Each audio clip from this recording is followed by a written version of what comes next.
ప్రార్థించేది ఎలా ప్రార్థించాలో కూడా నేర్పించాడు. అందువల్ల ఈ రోజు ఉన్నటువంటి వారు తామేది ఇష్టపడుతున్నారో అది జనాలకి బోధించడం వల్ల జనులనొచ్చి ఇది అడగండి, అది అడగండి, దేవుడు అది ఇస్తాడు, ఇది ఇస్తాడు. అయ్యో, ఆయనను అనుగ్రహించిన వాడు మిగతావే అనుగ్రహించకపోవడం ఎలా? అలాగే వాక్యం చెప్తుంది, తన కుమారుణ్ణి అనుగ్రహించిన వాడు. మరి మీరు యోచించండి, నేను చాలా ఆశ్చర్యపోతున్నా. పూర్తి లోకాన్ని సృష్టించి ఆదాం దగ్గర తీసుకెళ్లి అన్నిటినిచ్చి ఉంచుకోమన్నాడట. మీరు నేను ఇస్తామా? నమ్మి సకలమును పాలించండి. ఎంతటి ఒక కాన్సెప్ట్!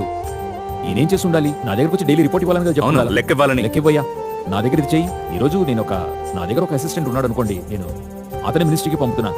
నేను మినిస్ట్రీ పెట్టిస్తే నేను ఈ రోజు ఏం థాట్ లో ఉన్నాను తెలుసండి? 99% థాట్. చివరి వరకు అతను నాకు రిపోర్ట్ ఇవ్వాలని మైండ్ సెట్ లోనే ఉంటాను. రిపోర్ట్ ఇస్తేనే సపోర్ట్ దొరుకుతుంది. మంచి వర్డ్. రిపోర్ట్ ఇస్తేనే సపోర్ట్ దొరుకుతుంది. లేదంటే నేను నమ్మనిక. క్రైస్ట్ నన్ను నమ్మి మినిస్ట్రీకి పంపాడు, అయితే నేను ఎవరిని నమ్మి మినిస్ట్రీకి పంపించను. ఆ స్థాయికి నేను ఈ రోజు అలాగయ్యాను కదా. కానీ క్రైస్ట్ అలా కాదు, అన్నిటినీ ఇస్తాను. సో